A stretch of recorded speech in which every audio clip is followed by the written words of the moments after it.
It's become increasingly important to the Romulan Republic to locate a homeworld to settle. Not only has it been a promise in recruiting allies and providing somewhere to house the growing refugee population of the flotilla, but we need a base of operations from which we can negotiate with other powers. Talks are in the work with both the United Federation of Planets and the Klingon Empire to support the formation of the Republic, but in order to be recognised as a government we need territory, a seat of power.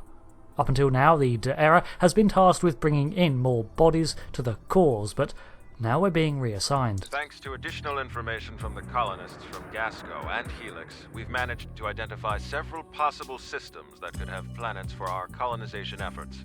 We'll need you to scan these systems, see if there is a suitable planet, and then explore said planet to confirm your findings. You're looking for what will be the future homeworld for the Romulans.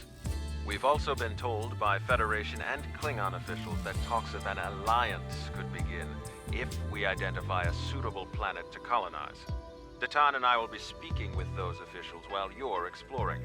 This could be the next big step in our fight for independence.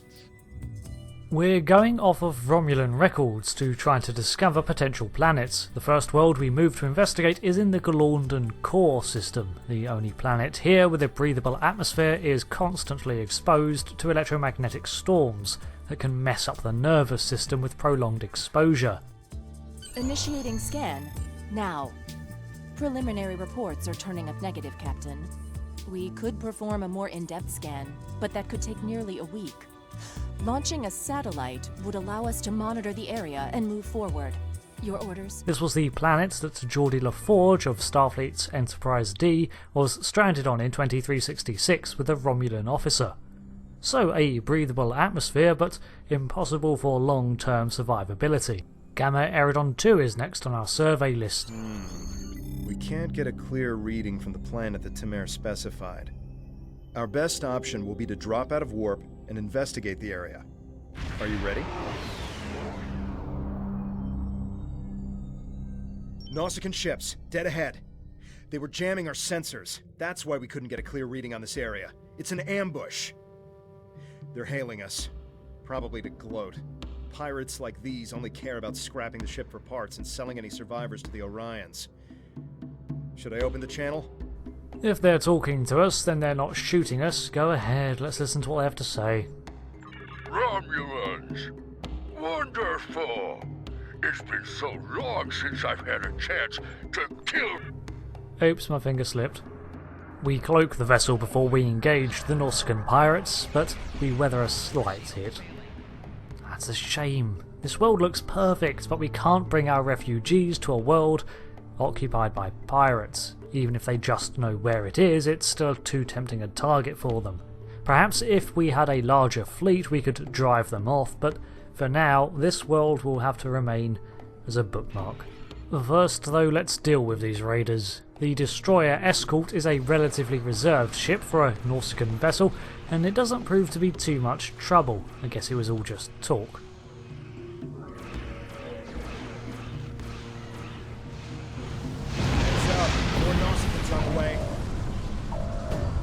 Ah, so I guess this is their base of operations. Cloak the ship.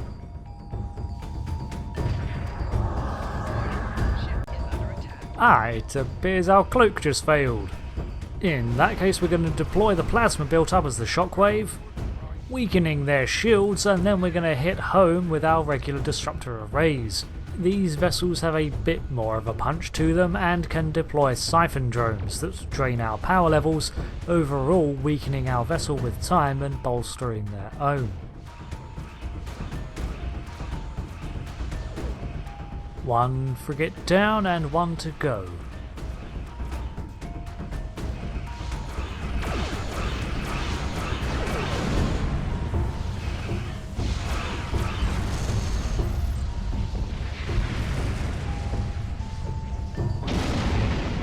Now that's been dealt with, let's escape the system while we can. If it's not Tal Shiar, it's the Nausicaans. What's next? Iconians? We were able to get a few scans of the planet during combat. It's no good. The wildlife is too hostile and the natural resources too few. That leaves us with one last system, the Dae-hwa system. Dae-hwa 3 shows some promise. We can leave orbit whenever you're ready.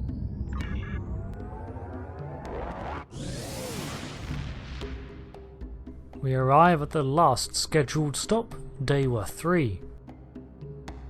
We have confirmation of a suitable planet! I'm patching us through to Tamara now. He'll want an update on the situation. I'll connect you as soon as you're ready. Excellent work. You should head to Dae-hwa 3 and set up some orbital probes, and then beam down and investigate the surface. I'll set a course to the Dae-hwa system and keep an eye out for any more Nausicaans. Dae-hwa 3 is one of our last chances to find a habitable planet in this region. Good luck.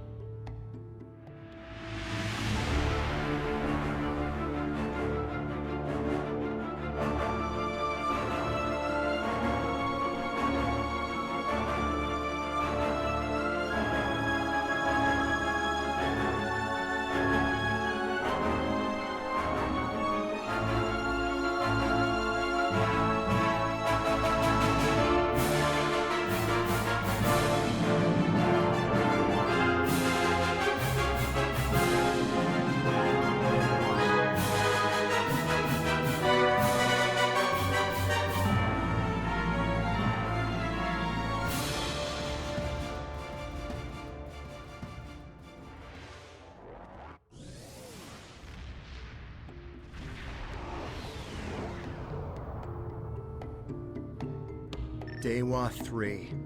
This could be the new Romulan homeworld. The radiation levels of this planet made it uninhabitable, but long-range surveys have detected drops in the toxicity over the past few years. Our orders are to deploy sensory probes to scan the planet, and, if they return positive, beam down for a closer look. Well, Tovin seems to be excited. The Dae-hwa system is located in the Nimbus sector and was actually landed on once before.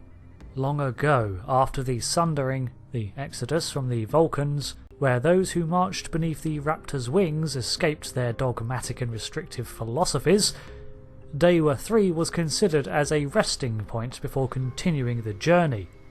But, as history shows, was not the final location of what would become the Romulan people. It was abandoned, likely because of the reason Cave just gave, the intense background radiation. But levels may have begun to drop off since the last survey, so let's set up these probes and have a look. But as we approach the coordinates for the final probe... A real warrior never lets his prey escape. the Nausicaans turn up.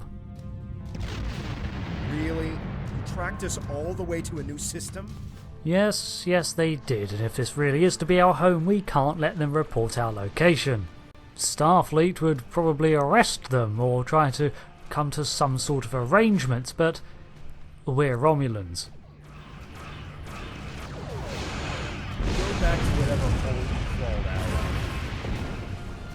Hey, you know what else real warriors actually do? They actually put up a bit of a fight.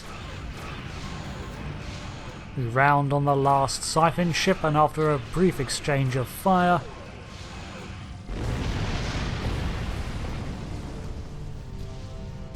we sever diplomatic ties. Nausicaans. I hope that's the last we've seen of them. The reports from the probes confirm that radiation levels have lowered on the planet. An away team without protective gear should be safe. There don't seem to be any civilizations down there either, but we'll have to beam down to explore the area further. Are you ready to transport? There are several teams that will beam down to other parts of the planet while we explore. Wow. Look at this place. It's beautiful. Our orders from Tamara are to analyze the local wildlife, flora, and minerals, as well as any bit of radiation. So a planetary survey then, but before we get to work, let's just have a look around. A strong purple hue to the environment gives it an almost ultraviolet feel. And while there are clearings and such, this is very much a wild planet with its own ecosystem and balance. When choosing a world to settle, we have to be sure that this balance can support us too. We don't really have the resources for mass terraforming projects like the Federation or even extensive colonization plans. so we'll have to be selective about where we stay. The sounds of life teem all around us, and we'll have to learn all about it. But let's begin with this fern.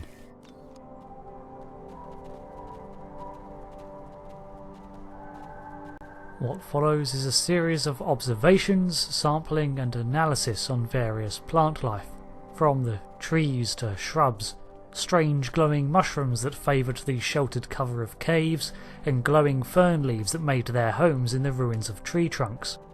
There are also critters and wildlife to observe too, and occasionally some of the predatory packs get a little too close, but a few shots from our disruptors deter the would-be aggressors.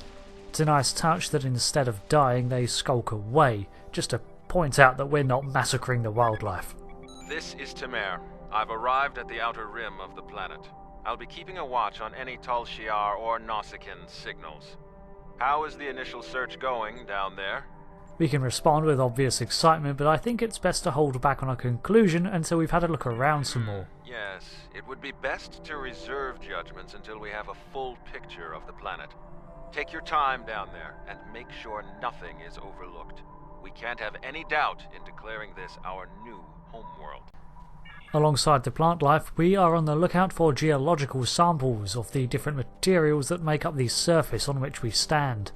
Ore and rock samples from all over the place contribute to our total research. The high amount of lead in these rocks could be the reason for the lowered radiation levels. Hearing the distant sound of burbling waters, we discover a sizable stream cascading down from the hillside from a waterfall. This seems as good a point as any to take some water samples.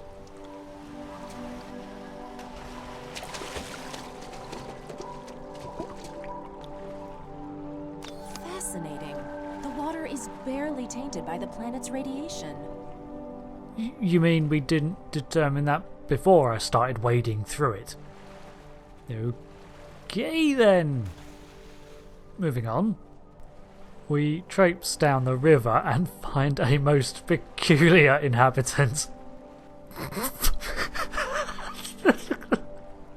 His face. I hereby dub this species a blurb, for it spends all of its time blurbing and bobbling. Occasionally it honks and has been known to flolump. These creatures are fascinating. They seem to absorb the radiation around them.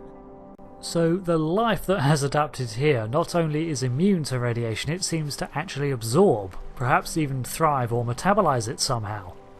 Over time, this would possibly contribute to the lowered radiation count. This fern seems to be resistant to the ambient radiation on this planet. It could be useful in treating radiation sickness.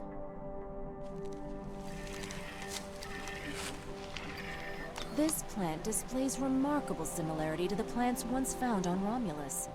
This plant is similar to ones from Romulus? Well, perhaps then, after a brief stop here on Dae-hwa, when the would-be Romulans moved on again, they took some cuttings with them and planted them on their new homeworld.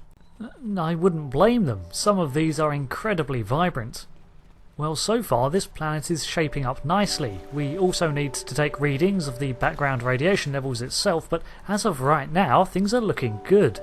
I think it still has its hotspots, but levels are on the decline planet-wide.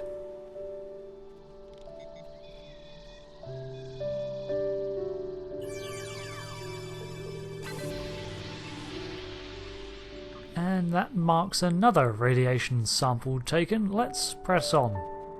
I'm detecting ancient and dilapidated structures nearby. We should move to investigate that. If we couldn't detect them from orbit though, then they're likely so reclaimed by nature that there's little left to see. Sure enough, there's a couple of collapsed arches spread far enough apart to perhaps indicate this is the site of some major settlement at one time. Or perhaps they're even leftovers from our own ancestors themselves, though I'm not sure these older Romulans even spent enough time here to establish masonry-based towns, though something big in the distance catches Sutra's eye. We should investigate that old bridge nearby when we're done with our scans. Yep, no doubt about it now, some culture here had an established presence. You don't build bridges spanning canyons on temporary settlements. Bridges are to support roads, and roads mean regulated travel. which means more than one settlement. It's an impressive sight to see still, however, and amazing that it stood the test of time. What's that? Tholians. What are they doing here? Just what we needed. Tholians are known for not caring very much about us humanoids. I don't think they even know the difference between a Romulan and a Reman. The ship isn't detecting any more Tholian ships in orbit, but with our luck, that'll change. We should see what those Tholians are after. If this is going to be our planet, they can't take it from us. I have to point out that this is such a Romulan way of looking at things. It didn't even cross Tovin's mind that the Tholians were here first. To be fair though, this environment is lethal to them, hence the pressure suit it was in, so it's unlikely they're trying to set up a colony or something. But they could still have a research post or something like that. As we reach the top of this hill, we see the wildlife scattering as they flee from possibly the presence of more Tholians. So we'll retrace their steps and see what we find. Moving through the ruins we discovered earlier, we come face to face thing with their landing party.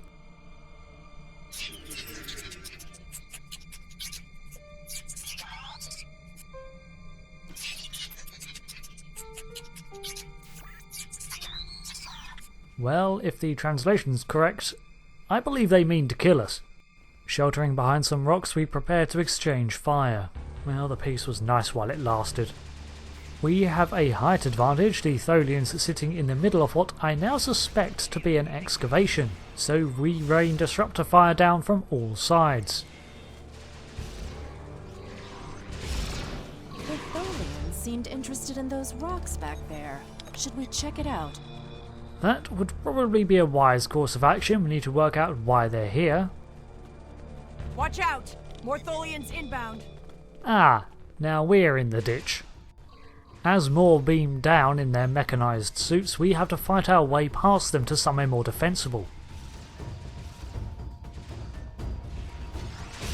More on the way, sir. Why are they so interested in this site? No idea. We'll find out once we have a second. Personal shield losing power.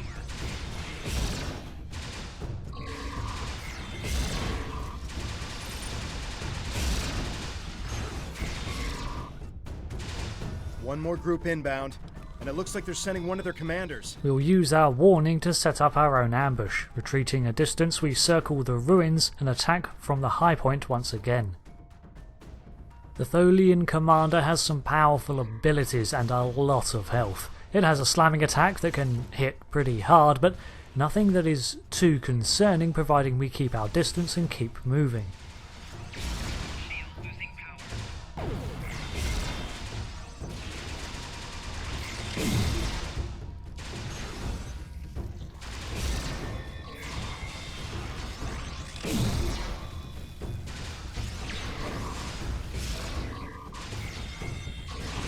The Tholians wanted whatever is buried in those rocks. Let's see what's beneath them.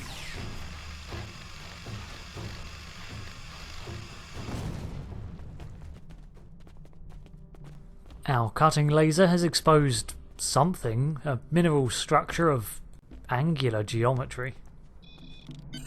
There appears to be a sword fossilized in this accretion layer. Trying to scan it now.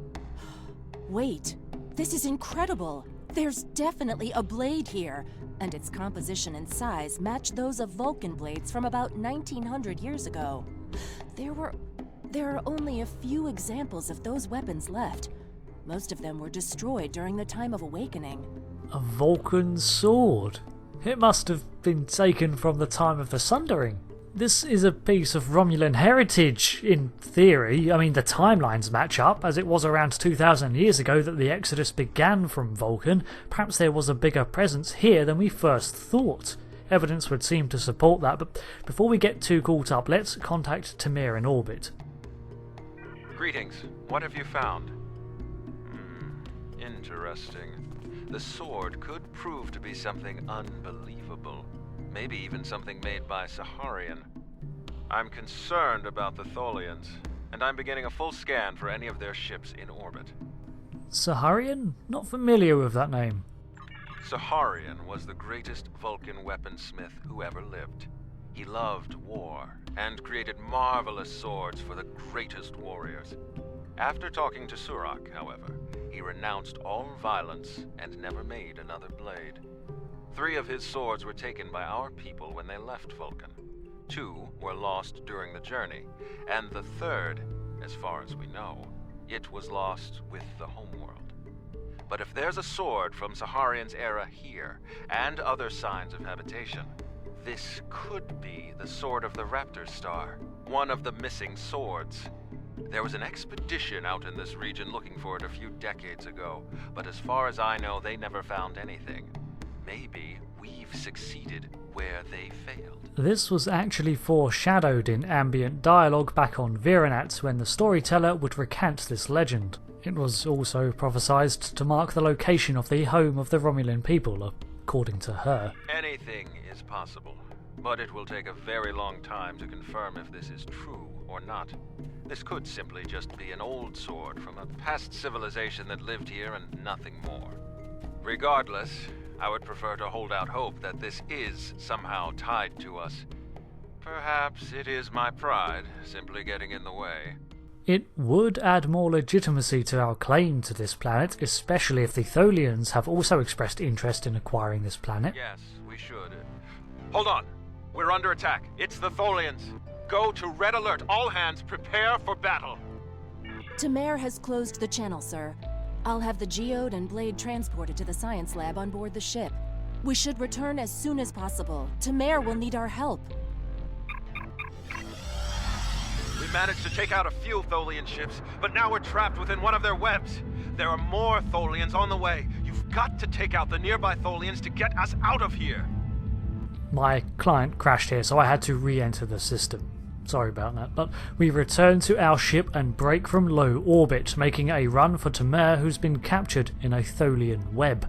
The orange-hued cage is visible from kilometers away, but why haven't they destroyed him yet? As we get close, we pass over the wreckage of the 2 vessels he has defeated and turn our attention to his captors. The Tholians have the ability to create webs of repelling energy based on tractor beam technology, something few other races have been able to mimic, and they employ it with great effect to capture vessels and create obstacles in the often otherwise cover-free theatres of space combat. The vessels that remain are small web spinners, no match for our vessel, and they must have been ignored by Tamara as he focused on the bigger threats.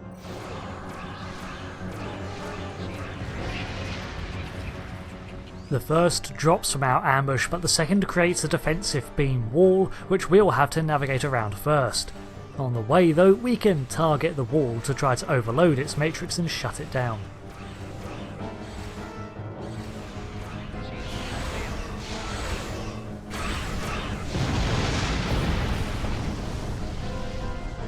The last vessel is destroyed, and with it the tractor cage fails, setting Tamara's ship, the Deseric, free. Thank you. We don't have time to relax, however. I'm picking up a large Tholian ship leaving warp. Get ready. The Tholians have some of the most advanced technology in the quadrant, and they never back down. We'll need to work together to survive. That explains why the smaller vessels didn't flee. They were waiting for their incoming mothership. In drop 2 more vessels, an Orb Weaver and a Recluse battleship. Each has the distinctive tri-design of the Tholian people, whose vessel's geometry is as symmetrical inside as out, with very little differentiation between a floor and a bulkhead. Tholian vessels usually favour Tetrion weaponry, with its boiling blue bolts burning their path across the void. We focus on the smaller vessel to keep it off Tamara as he engages their lead ship. But soon the odds swing in our favour as it becomes 2 against 1.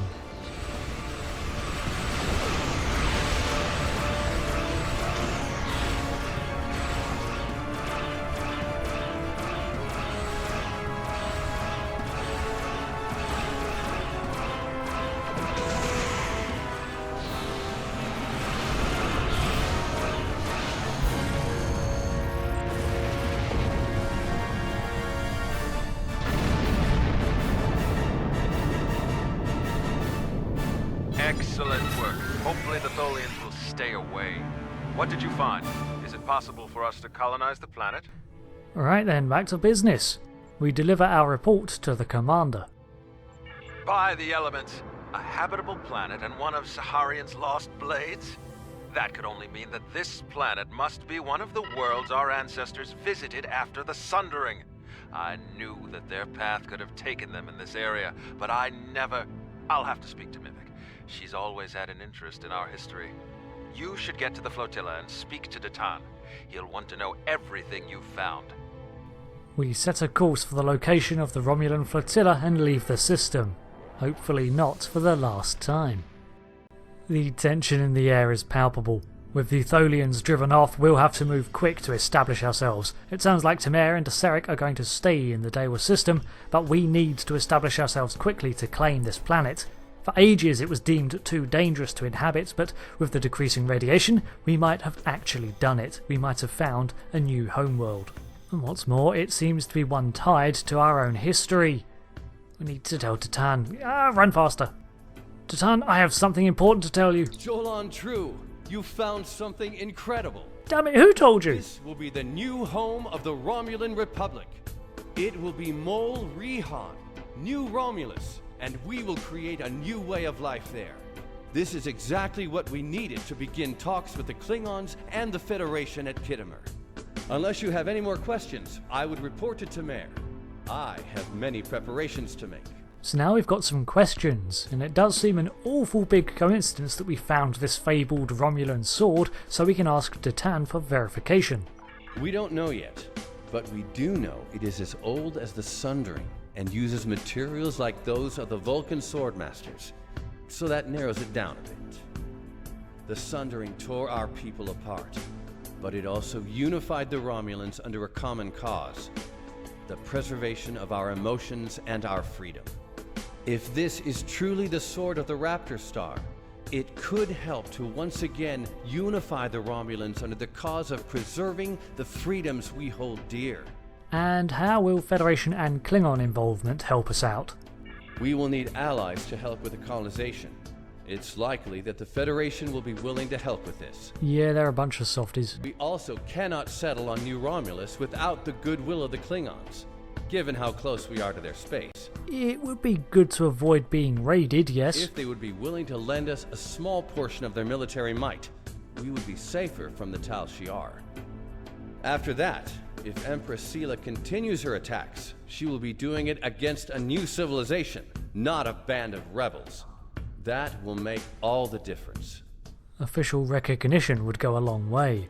We call in to Tamara to confirm our next mission. Good work. I knew you were the right person for this job. It will take us a long time to analyze the sword you found. We have to be very careful with something like this. But even the possibility of finding the sword of the Raptor Star has given everyone on the flotilla hope for the future. Your role isn't done yet, however. Datan and I both want you to be with us for our next task. Meeting with the Federation, Klingons, and Empress Sela on Khitomer to talk about peace and the colonization of New Romulus. We're able to claim some new ship components as our reward and take some time before the politicking begins. We'll touch on the alliances next episode, but for now let's recap what we've learned. The planet, Dae-hwa, was a pit stop for the early Romulans as they left Romulus, where they proceeded to then lose the sword of the Raptor Star in their journey. They also took some of the plant life back with them to continue on their pilgrimage, eventually seeding Romulus. They may have been the ones to establish these structures on the surface, but something still remains off. The background radiation. It seems that if life is adapting to survive and even absorb the levels, so that even long-term settlers can begin to return to its surface, then evolution has occurred, and that requires a long time. So, was it irradiated 2,000 years ago too, or for much longer? I mean, that would have driven off the Romulans who tried to settle here first, and there are references in the Federation database to a Dae-hwa language, which is a variation of ancient Iconian. Something more to unearth in the history of Dae-hwa, I think. I'll probably do a separate video exploring that further, as there is a surprising amount of potential history here. For now though, we need to reach out to two nations that Romulus has typically had an antagonistic relationship with, and broker not only a peace, but an alliance of sorts. This is going to be tough, but I hope to see you next time for the continuing stories from the ever-expanding narrative of Star Trek Online as we close out the Romulan Republic faction introduction. Until then, I've been Rick, thanks again for watching, and Jolan True.